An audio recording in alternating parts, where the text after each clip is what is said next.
Do you want to be ahead of the game for the latest in arts, music, cuisine, and entertainment across the Middle East's most dynamic capital cities? Al Monitor is proud to launch our City Pulse newsletters, focused exclusively on local news, starting in Riyadh, Dubai, Istanbul, and Doha. Each week, our on-the-ground writers in these cities cover the latest cultural happenings and trends, so you have everything you need to know for the best local experiences. To subscribe for free, go to almonitor.com, that's al-monitor.com, and sign up on our newsletter page.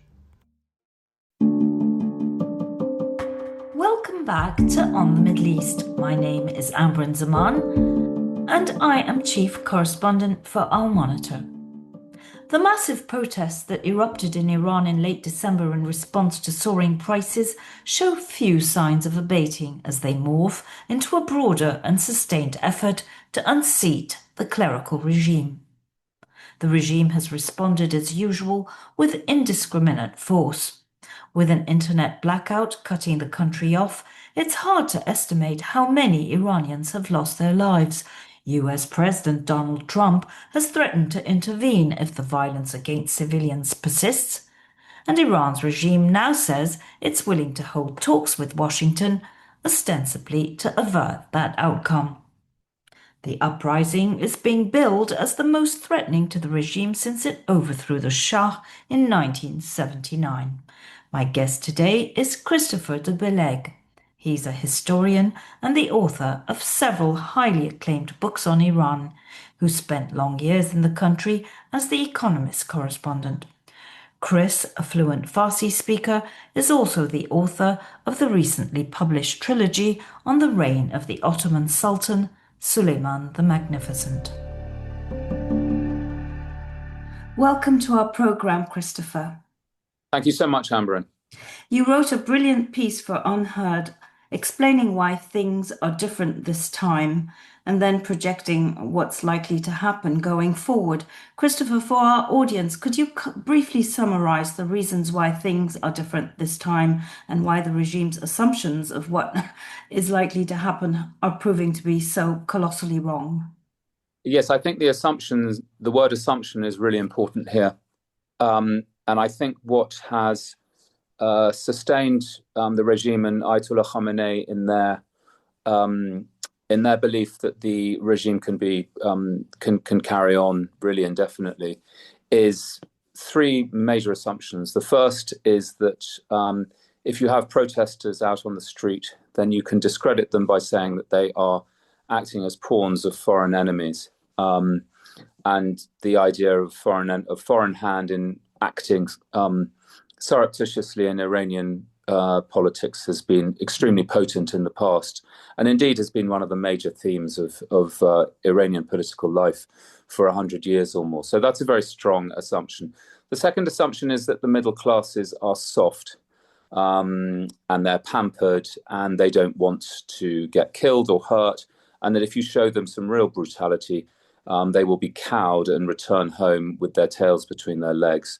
And the third assumption is that Iranians are opponents of the regime, and we can say now that this constitutes the majority of Iranians inside the country and outside the country, that opponents of the regime are simply incapable of uniting around a figure whom they can kind of rally behind and that can offer a unified and a coherent vision to challenge that of the regime.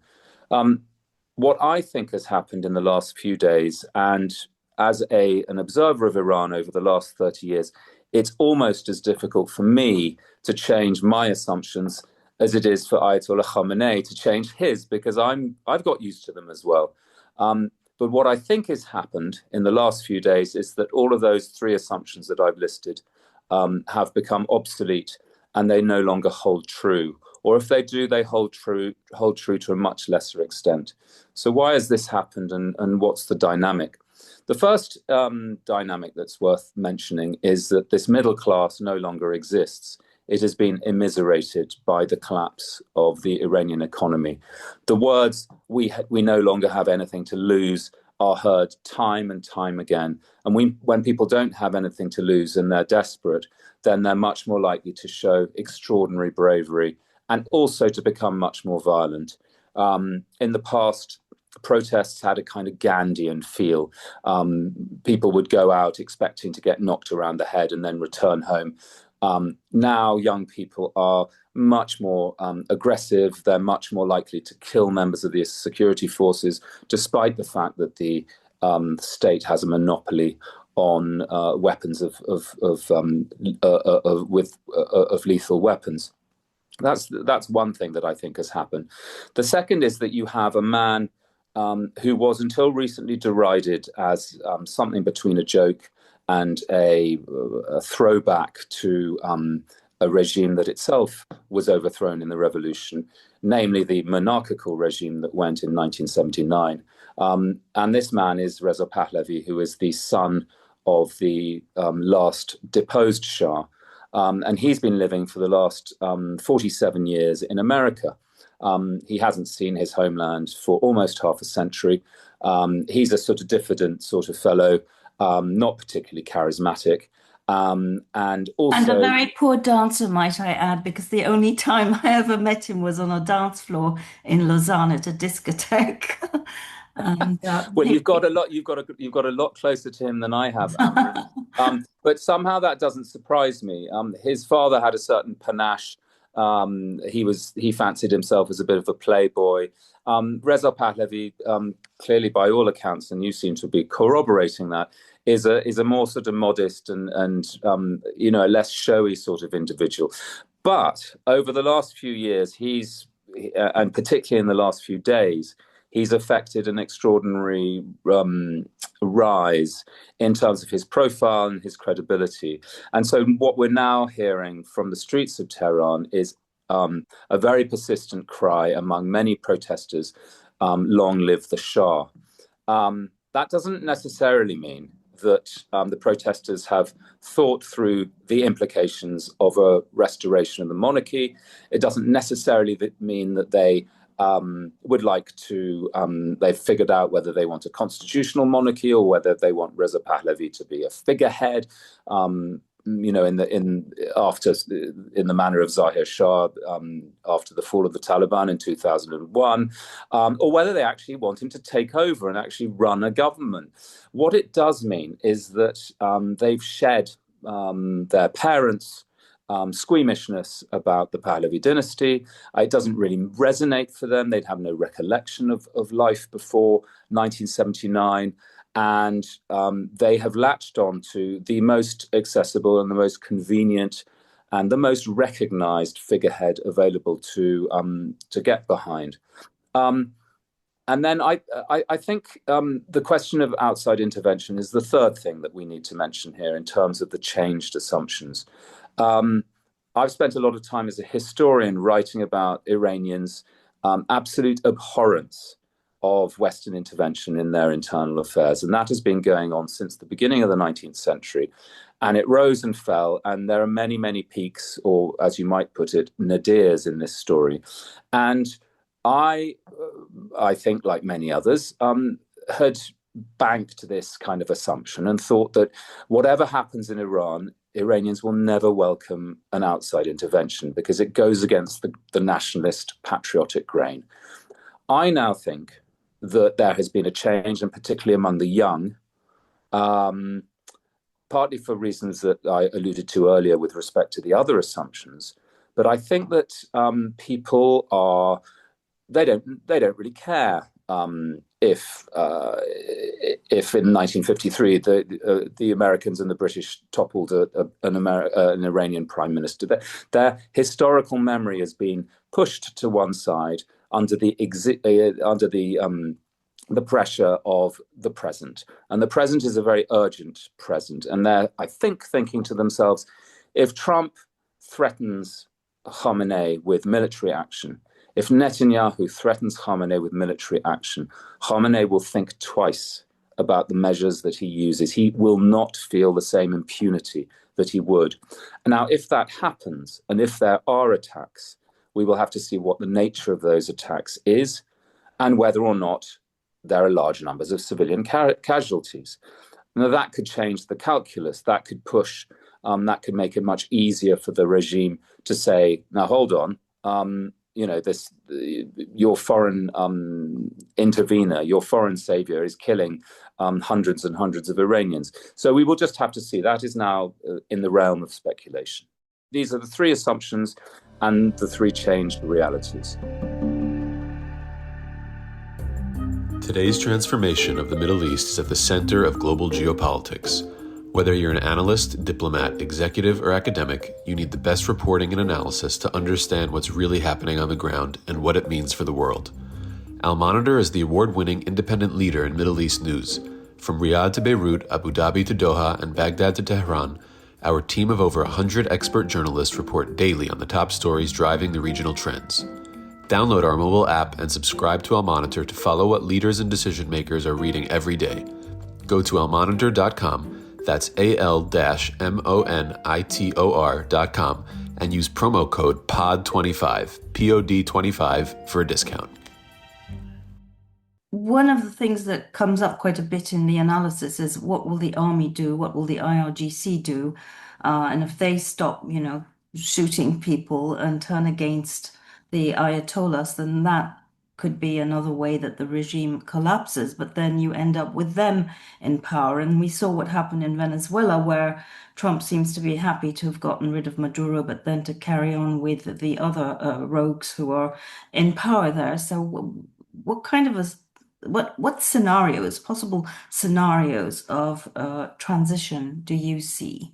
Well, I think the Maduro, it's very convenient to think of the Maduro transition or the decapitation in Venezuela because it's fresh in our minds. But we must also assume it's fresh in Trump's mind and fresh in Iranian mind. So it does have a certain relevance. The fact that Trump is now saying the Iranians are reaching out to talk could be significant in this regard.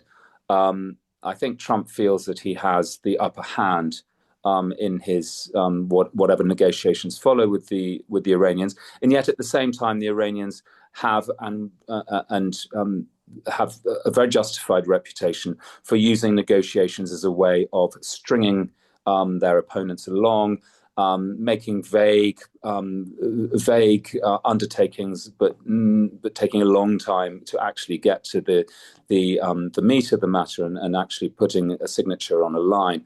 I think Trump would be much more, if these negotiations happen, he'll be much more impatient, and I would imagine.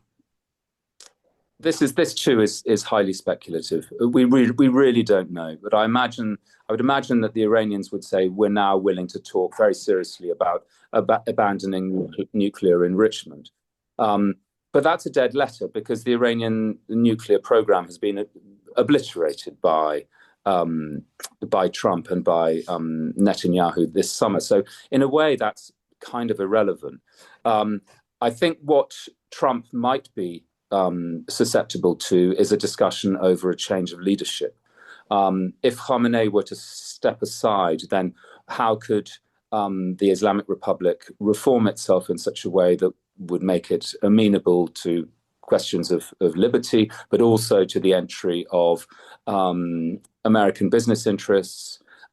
There's a huge oil industry there. Again, there's another parallel with Venezuela. The industry needs a lot of investment. It's been absolutely hammered by sanctions. So again, I don't know. I'm not in Trump's head. Thanks be to God. And I don't know what's going on. But I imagine these are possible topics for discussion. Now, whether that goes down well on the Iranian street is, of course, another matter. Exactly. I was going to say, yeah. These people are dying now in considerable numbers. Are they dying simply to get rid of the man at the top? No, they want the Islamic Republic gone. There are figures within the system that might be able to engineer a transition away, perhaps towards a referendum. Hassan Rouhani, who is a former president and who is known for being both a moderate and also extremely tough, a tough tactician, could be someone who could be useful in this regard. But then Reza Pahlavi, the pretender, the prince over the water, he will jump up and down and say that is completely unacceptable. We need to have a clean and total break with the past. To your question about the armed forces, we don't know. The IRGC, the Revolutionary Guard, is not simply privileged with all sorts of perks and all sorts of lucrative contracts and other perks of the position. It isn't simply a gravy train. There is a very strong ideological component there, and we underestimate that ideological component to our peril. This is not Assad's Syria. This is not Saddam Hussein's Iraq, and it is not Gaddafi's Libya. It's a very seriously ideological state that has spent almost 50 years defining itself in ideological terms. And so there is a hardcore of highly committed, do or die foot soldiers, if you will, and they will both, and they are, in my view, prepared to die, and they are prepared to kill. So it's very difficult to see how they can be dismantled. I can't see at present how they can be dismantled very easily. It just sounds like whatever happens, it's going to be incredibly bloody, incredibly messy. And of course, there's a whole other dimension to this, which is to do with the ethnic minorities in Iran, the Baluch, the Kurds, and the Azeris.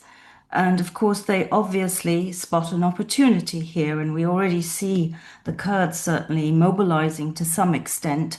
How serious a threat do they pose to the regime?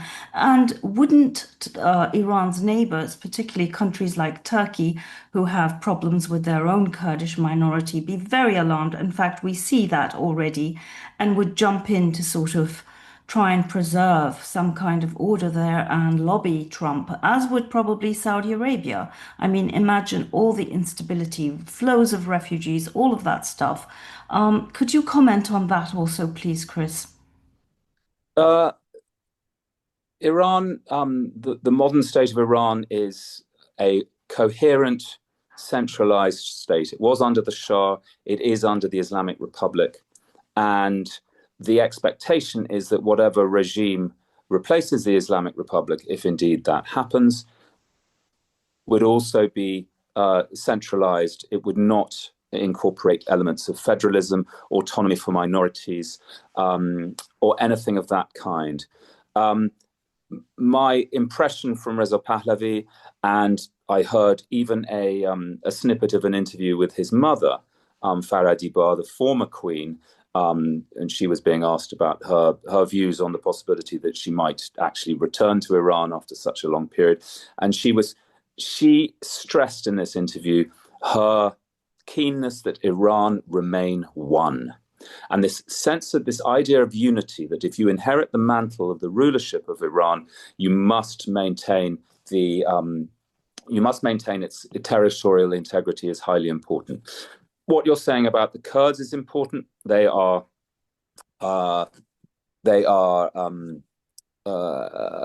ethnically and culturally differentiated from the Persians, although there's clearly lots of overlap, lots of intermarriage, lots of Kurds moving around the country, not simply restricted to the Kurdish areas.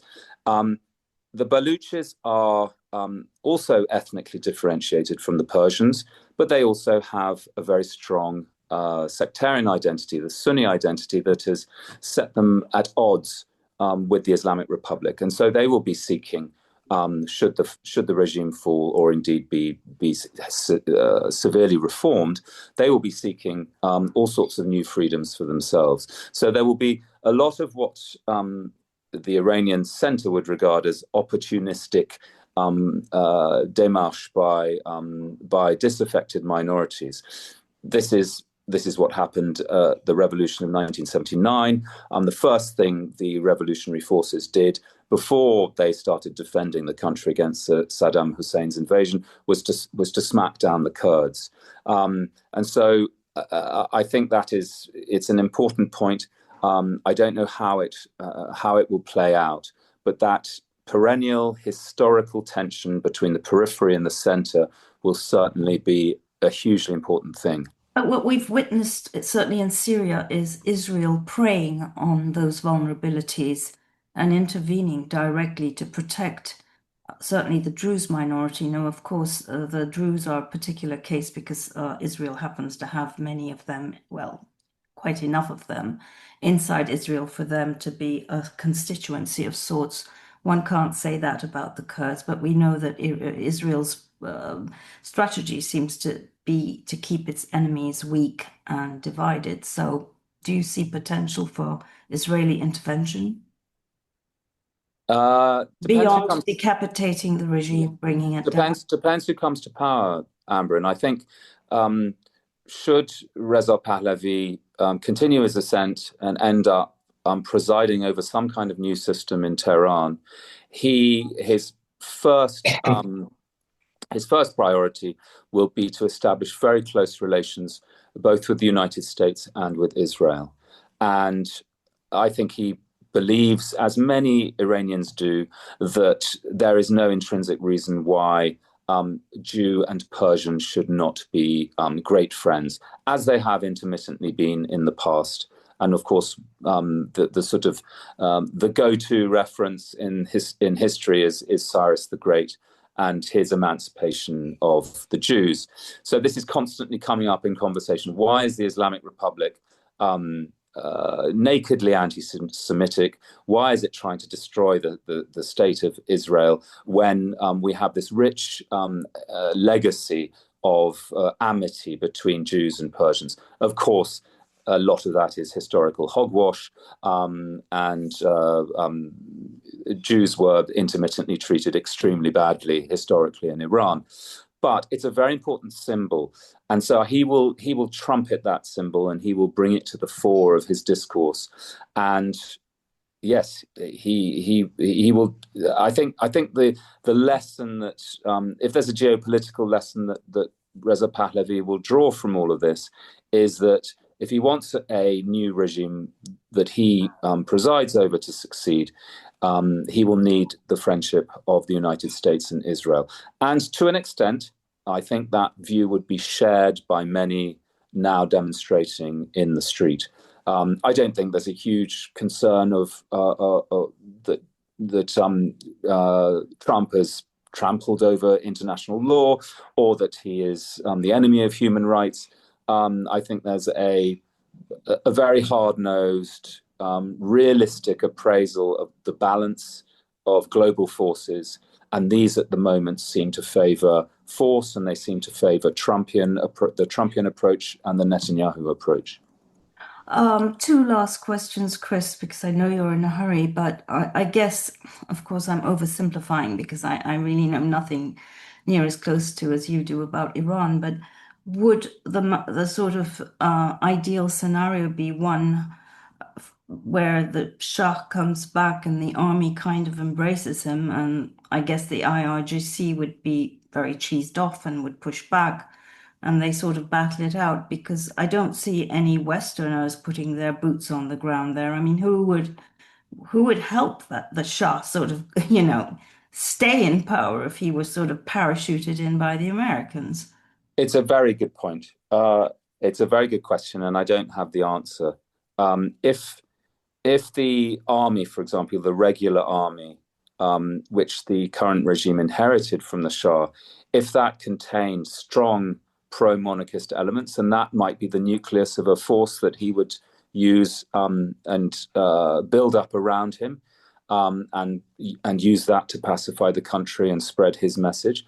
The IRGC, I don't think is reformable. I think it would have to be disbanded, and some kind of dispensation would have to be made so that these people don't take their weapons and start sabotaging any new regime. Now, I don't know how that would happen because, as you point out, it's hard to imagine Westerners putting boots on the ground, apart from perhaps small numbers of American special forces or Israeli special forces. And of course, the Israelis have very intimate knowledge of aspects of the Iranian regime, the structures, and that expertise, I guess, would be quite valuable to anyone coming in. But one thinks back to the Iraqi scenario, one thinks back to the Afghan scenario, attempts to build up new military structures that reflect the changing dispensation at the center and political power. It's very, very difficult. Last question, Chris. You also happen to be a Turkey expert, and just a few thoughts on what does this all mean for Turkey going forward? Having, well, let's say, first of all, a very unstable, violent Iran on its borders, but then perhaps if things go well, Shah comes back, Iran becomes the new darling of the West. What do these things mean for Turkey, an aspiring sort of hegemonic power in the region? I'm going to disappoint you, Amber, and I'm going to throw that question back at you Oh because dear. your expertise on Turkey exceeds mine. And actually, it's a question that I'm hugely interested in, and I haven't given enough thought to it because I have been kind of concentrating on what's been going on in Iran. I'd be very interested to hear can you provide an answer to your own question? Oh God. I think we'll leave that for another program, Chris. But yeah, I think it's a very interesting question. So thank you so much for joining us here today, and keep on the brilliant work, the brilliant books, and also, of course, Beta with her magnificent art, your beautiful, wonderful wife and children. Thank you. Thank you so much, Amber. Lovely to chat. Well, that's it for today. Do check out Chris's books when you get a chance. They're easy to find online and eminently readable. For more on Iran, go to our website www.al-monitor.com. Thank you and goodbye.